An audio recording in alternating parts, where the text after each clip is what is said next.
Hare Krishna. Hare Krishna. Good afternoon. Good afternoon. So it's Canto 3, Chapter 31, Text 30, the movements of the living entities. Om Namo Bhagavate Vasudevaya.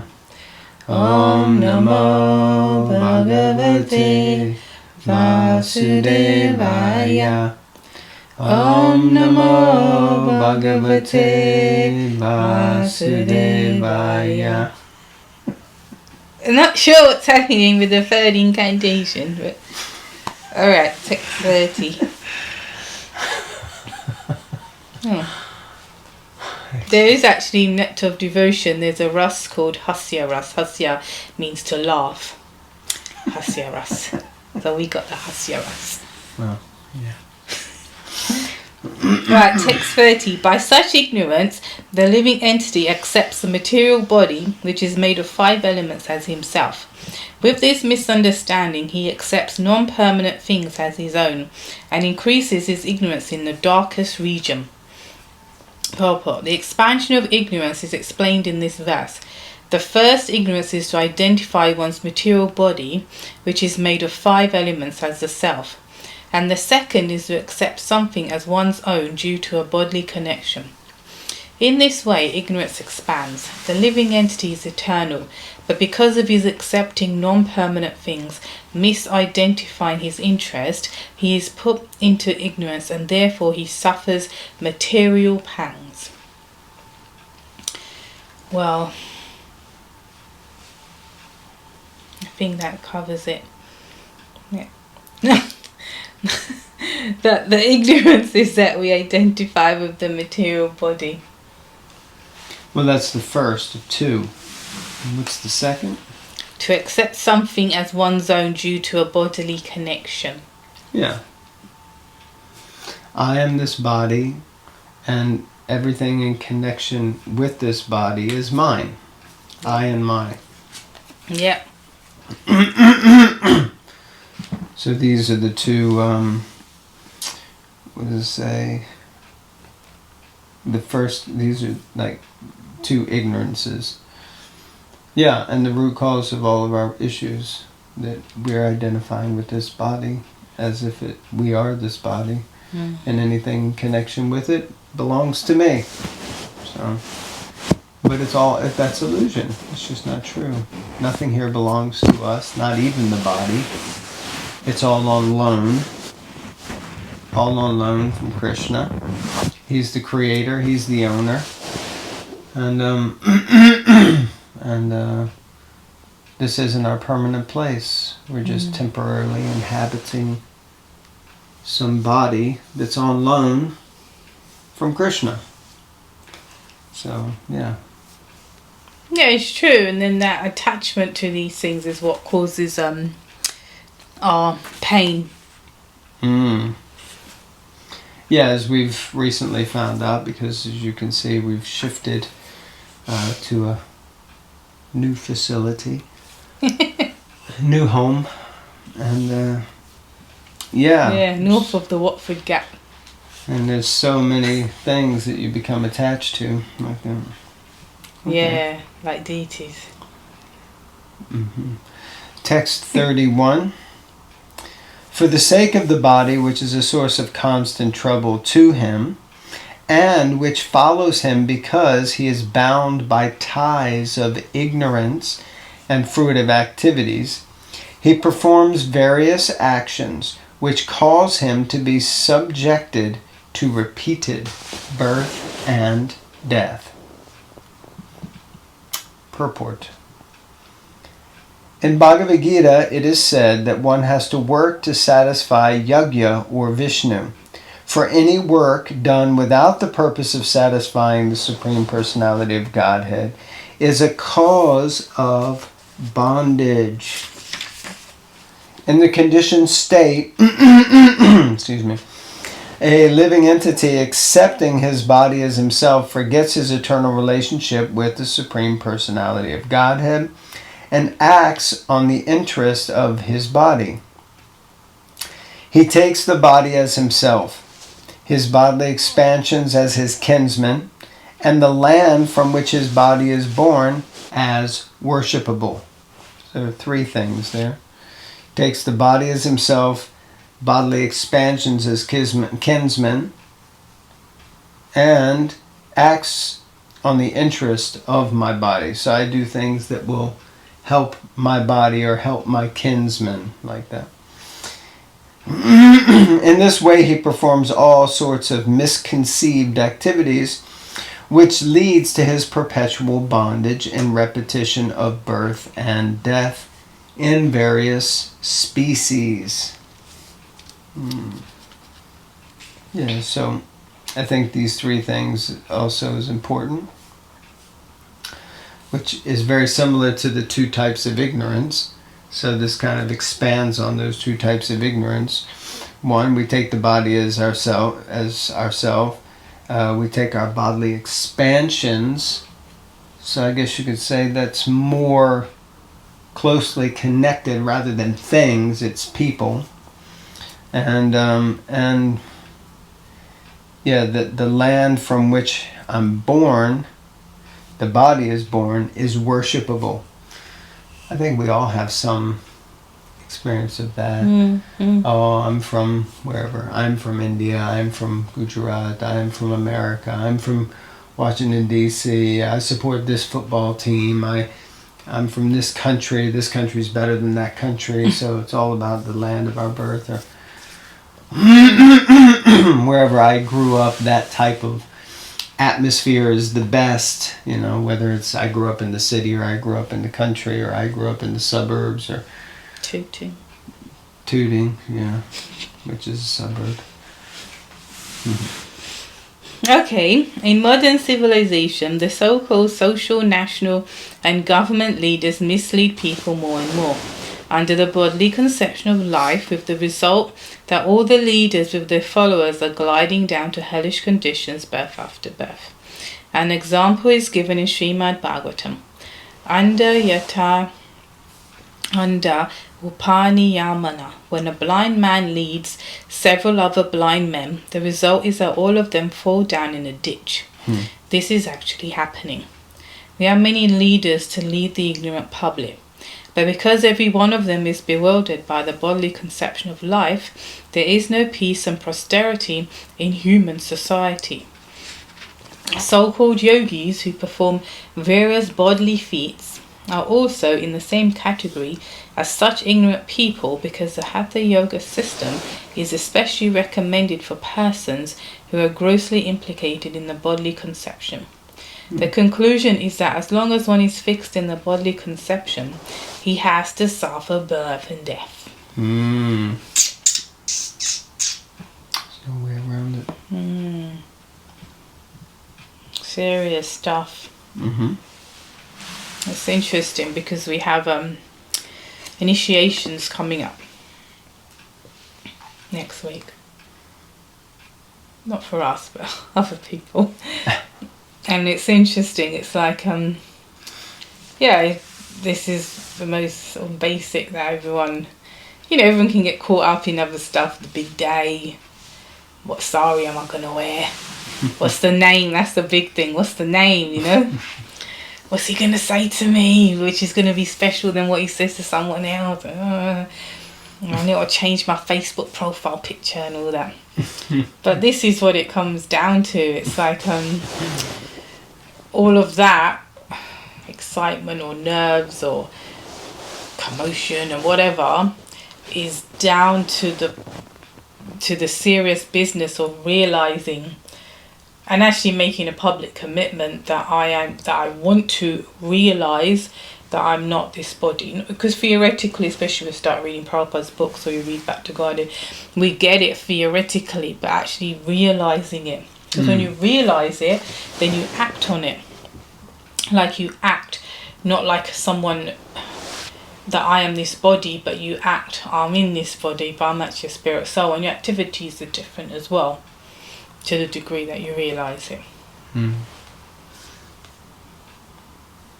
That's all I've got to say. Okay, interesting. Andayatander upaniyamanaha. When a blind man leads several other blind men, the result is that they all fall down in a ditch. So there you go. So we have to do all we can to not be blind. We have to open our eyes. I think there seems to be a new term, in a new terminology used amongst young people these days, which is the term woke.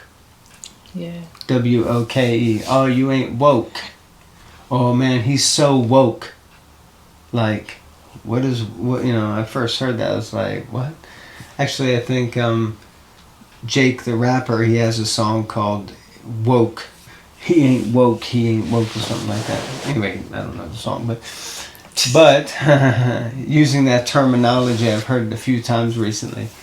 And it's interesting because we would, subscribe to that sort of terminology. Yeah, he's not woke, I'm not woke, and woke means woken up, enlightened. Liberal. No, it's not liberal.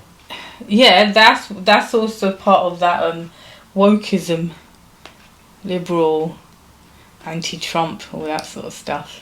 If we care to go there. Gender stuff. Okay. He, she, it. If you know what woke No, I know. means, I know. I know you know everything.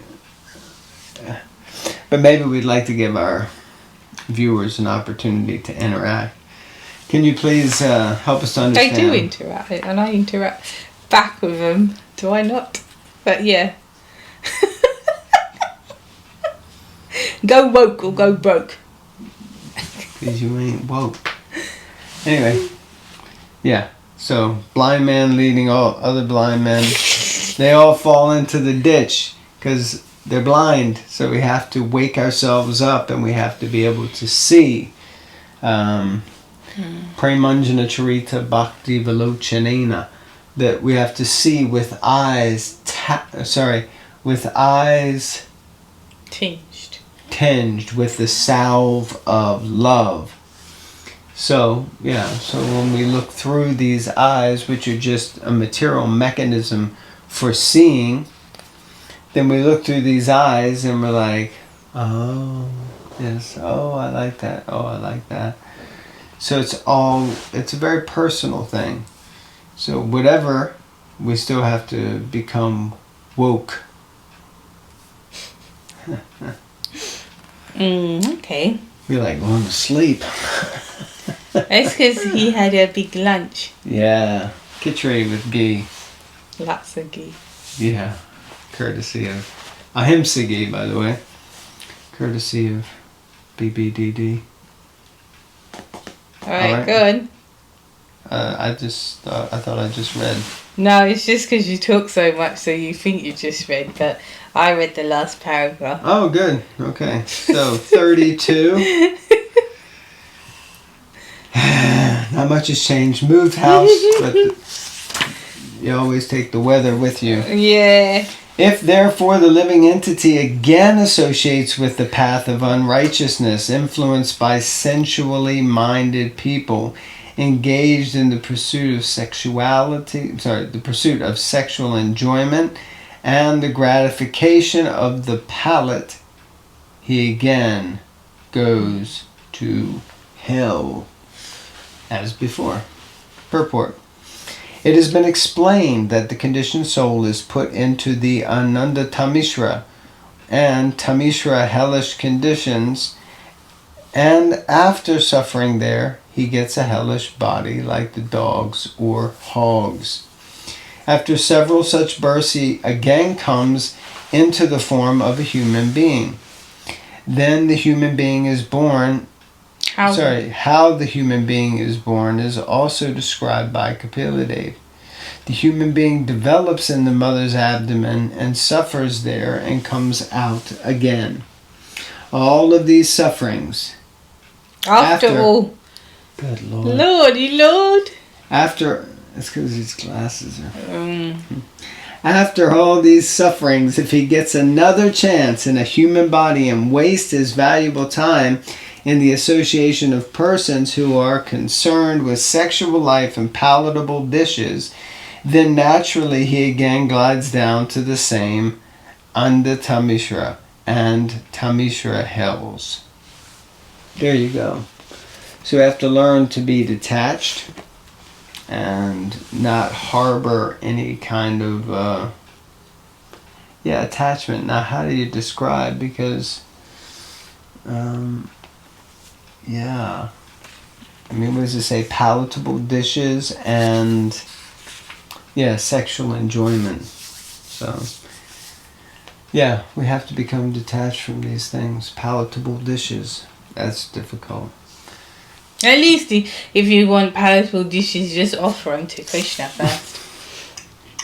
It's better than not offering them. It is, indeed. Everything should be offered to Krishna. Everything we eat should be offered to Krishna. Okay. Generally, people are concerned with the satisfaction of the tongue and the satisfaction of the genitals. That is material life. Material life means eat, drink, be merry and enjoy. With no concern for understanding one's spiritual identity and the process of spiritual advancement.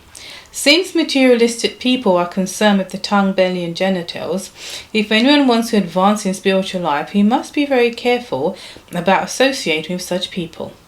To associate with such materialistic men is to commit purposeful suicide in the human form of life. It is said, therefore, that an intelligent man should give up such undesirable association and should always mix with saintly persons. When he is in association with saintly persons, all his doubts about the spiritual expansion of life are eradicated, and he makes tangible progress on the path of spiritual understanding. It is also sometimes found that people are very much addicted to a particular type of religious faith. Hindus, Muslims and Christians are faithful in their particular type of religion, and they go to the church, temple or mosque. But unfortunately, they cannot give up the association of persons who are too much addicted to sex life and satisfaction of the palate. Here it is clearly said that one may officially be a very religious man, but if he associates with such persons, then he is sure to slide down to the darkest region of hell.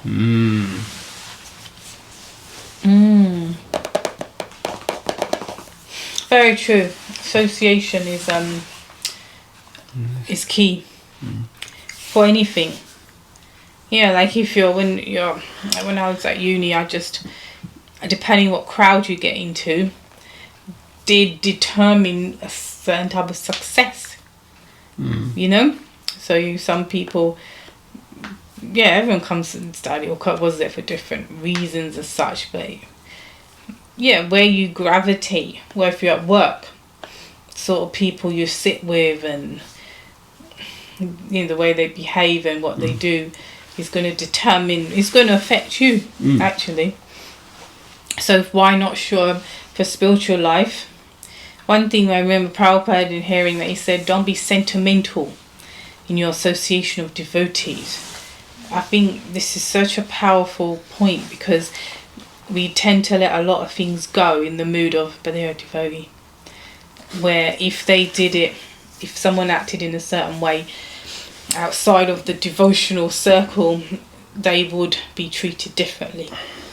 So I think we need to, use one's intelligence and always assess, where am I going, what am I doing, and then associate accordingly. And don't think that those people you started with have to be the ones that you end with.